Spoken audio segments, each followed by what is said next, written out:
as a professor, and I guess one of my gifts is also synthesizing certain types of information and translating it for people. And so, what I want to say based on what you just said, it's like you have shared, or together we are sharing a way to dismantle. And I don't know if everyone understands that clearly. So, we're going to point this out, we're going to break it down again. Now, what we're saying is that the system is set up if something happens to you, and even if someone admits that something happened, they may give you a payout and they're silencing you. That is what the system does. When it does wrong, it's not apologizing to you, it's not publicly doing things, it's not trying to correct itself. It is saying, okay, we did something wrong, sweep it under the rug. I'm going to give you something to be silent so the person who comes after you doesn't know, but we're going to keep doing what we do. And the way that you and I are talking about disrupting the system is to actually be a leader enough and understand that when something happens to you, they're going to make you hush if you take their carrot. But there are those of us who are meant to disrupt, who are going to shift the system at a bigger level, because we're not going to take the carrots that they try to give us. That is the disruption. The disruption is having your money tight so that when they try to take away your raise, your stuff, your title, you like, you know what, boo, I don't need that anyway, because you can't validate me in a system that doesn't care about me in the first place. It's also saying, you know what, my mission was to get that 6-figure salary, but I understand that my calling is greater, and now I'm meant to tear down the space that you thought that you were gonna punish me for calling out. Because let me tell you, at the end of the day, you are never going to ascend to that top seat and think that you're going to be comfortable there if you're not willing to oppress the people in that system that the system wants to oppress. And so please understand, you will never arrive. And so for anyone who thinks the silence gets them to another place, it doesn't. It does not matter your skin color, your whatever. Everyone is a target. And so why don't you just move toward disruption anyway, so all of us can be safe? So I just wanted to say that before I talk about my book. I'm going to toss it back to you real quick if there's something you want to say, and then we can talk about my book. But I had to break that down for a second. Go ahead. I'm just looking for the offering plate to be passed. All I have is my little journal. So we're just going to pass, it is Dr. Cox, Dr. Monica's B-Day weekend. Just get in her LinkedIn inbox or on her website and just give her an offering. I don't want any. I don't need any. But mind blowing, because the script is ripped. I don't even know where it is, and I don't want it, because this is better than we could have ever planned. We meant to flow, because I'm telling you, this is what happens. Like I said, let me tell you something. I told people the worst thing that people, if this gonna sound funny, no, but you know what? They would have kept me in that job if they knew I was about to be this person. I've said this because many times people like get her out and move ahead, but when people get revelations, and that's what I hope happens through our conversation, that people get a revelation of who they are, because really a lot of us just have the veils of white supremacy, patriarchy, capitalist systems over our eyes, as bell hooks would say. And it's a matter of hearing things like this to be like, you know what? I never realized that's what was going on, but now I know that's how I'm supposed to move. People don't teach us in school to move this way. We are giving you a master class on how to move. And as Audre Lorde says, the master's tools will never destroy the master's house. They will never dismantle the master's house. And so many of us think that we're going to go in with the DEI programs, we're going to go in with the policies, but the policies and the things that we build are never going to tear down these universities or places anyway. And this is what I'm telling you something, Yolanda, friend, sister, auntie. Yeah. Let me tell you, last year, I'm sorry, I had this aha moment. I was reading Audre Lorde's work again, and it's almost like I tell people I feel like I had a vision or something. It came to me, and I said, let me tell you what I know I'm supposed to do. I said, I am in the master's house. Many people are like, oh my gosh, do you still work in the place? Yes, I do. I do. Mm-hmm. I get my paycheck. I do what I need to do. I know I'm qualified to do what I do. But I say, and Right? And I'm gonna tell you something. But I understand all the things that I told you before. I do not want the extra titles. I do not want the extra money because I know that comes at a cost.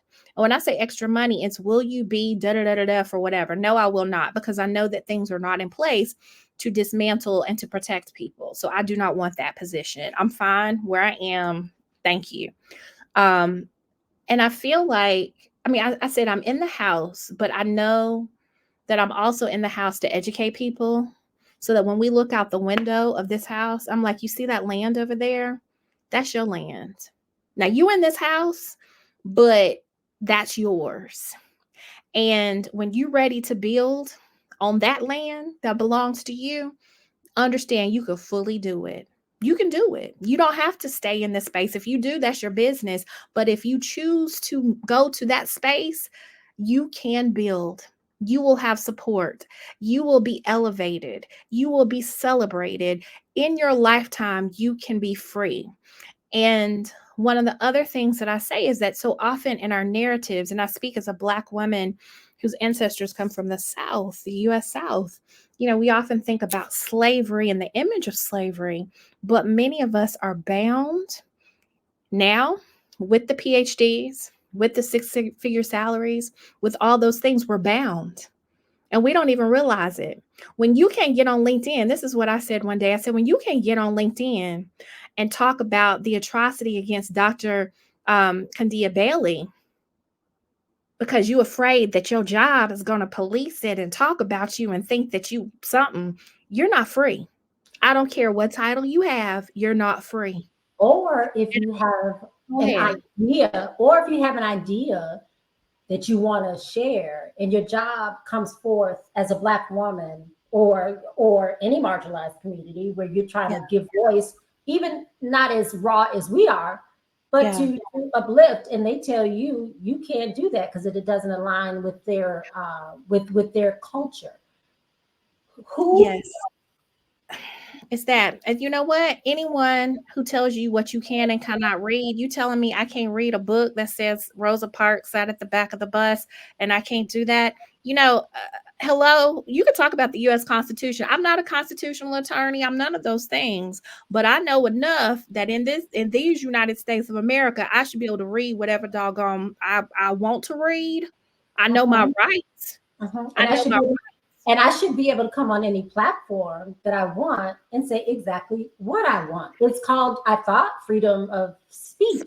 And isn't that the same free speech that everyone's trying to say that DEI does not provide, yet people want free speech? I'm so confused. Is it free speech or is it not free speech? And who gets to speech freely and who doesn't? Because that's what confuses me. But then I can then bring myself to your workplace and work your 8 hours. But I can't say what I want to say on. No, because you represent the company, because you represent the company, and that's why. But when is the company going to represent us? That's what I have to say. And I often tell people, we have to understand that it's our value. You have to know your value first and foremost. And I think so often an organization puts all of these constraints on us and all these expectations. But you know what? When you go into an organization, and I say this in my book, so I am going to transition, because Never Defeated is really about these aha moments, like the things that I'm saying right now, where it's like, I see it as a contract. I expect to be safe at work. I expect to not be called racial slurs. I expect for my pay to be what it needs to be for the work that I do. There are all these things. And when you violate that contract to me, then guess what? I don't have to be that perfect employee that you expect me to be. I'm going to hold you accountable in the review in the same way that you hold me accountable. And we need to start understanding that. Yes. It's a two-way street. Yes. Yes. Yes. And even if we broke down like Dr. Kandia Bailey, for example, I'm sorry, you probably didn't want to give, I don't know. I want to talk about this for a minute, but the investigation for a minute, the investigation that said that there was no substantiated bullying or anything that happened. Okay, let me tell you something. You can go through your systems and I know about policies, like you could almost have any policy in certain places and they say nothing. and you will not find any claims. That's possible. I get it. If it's not blatant, if it's not something that someone can put their hands on or have a recording of or something like that, I understand. But break it down even more. Many people want to just move on, but it's the space of why would someone feel threatened at work? You don't go to work to feel that way. You don't go to work in distress. There are just some things about that environment were not right. And my question to that organization, why? Whose responsibility was it to make sure that this was taken care of? Yes, even if something comes against the president of the institution, no employee at that institution should feel that they are unsafe at work, at a place, at a professional place, at a supposed professional place. We ain't talking about no stereotypical street. We're talking about a place where people wear their suits, where we have boardrooms, where we have a board of trustees or board of regents, where we have payroll, where we have all the infrastructure in place. How the heck are people going to work feeling unsafe? That question is the one that I want to hear. What about that space made this woman feel this way? And that is valid. And there are too many of us who feel that way. What is it? And I'm tired of hearing Bobby didn't mean it. Nobody else has ever reported that about him. Oh, he's a good guy. Oh, we don't tolerate that. It's your tone. Maybe if you calm down, you know what? We're going to stop that type of mess. And I think the takeaway that I want to say for this segment is we have to start pushing back. And I'm going to give you an example. For us, I'm going to say this as a Black woman. I also write fiction under author Monica Cox. There's a plug there. We can go to Amazon and find that. But you know what? Let's talk about it from a relationship term. And I say this in my book, Never Defeated, as well.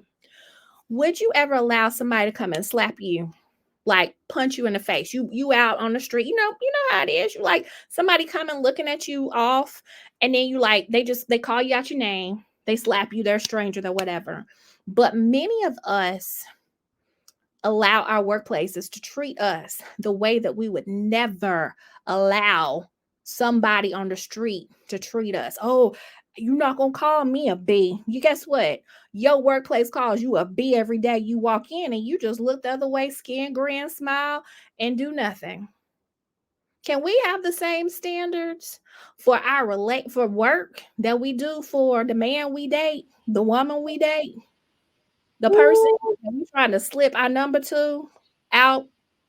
I mean, I'm just like, can we start holding? Can we have that?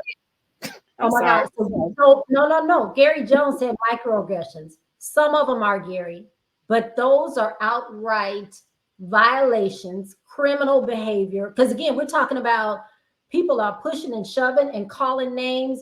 You know, some of the words that are used are considered hate speech, which is against the law. It's like, and that's, you know, again, one of the DEI terms. It is nice, but we are talking about something that's all the way off the chart, unacceptable, unprofessional, criminal, and just downright nasty. Can we talk it? It's the lynching stuff we're talking about. It is. And we keep in what Dr. Cox is saying, we cannot keep calling, we have to call a thing a thing. Absolutely. And I'm also in that camp. We have to call it what it is. And also, that wasn't their intent. It absolutely wasn't their intent. It was their parents and their grandparents' intent. And so stop playing with us. We know what intent is. So you're also telling me that I cannot measure the level of hurt or harm that's coming toward me. You're gonna measure that for me? No, you're not gonna do that. It was their intent.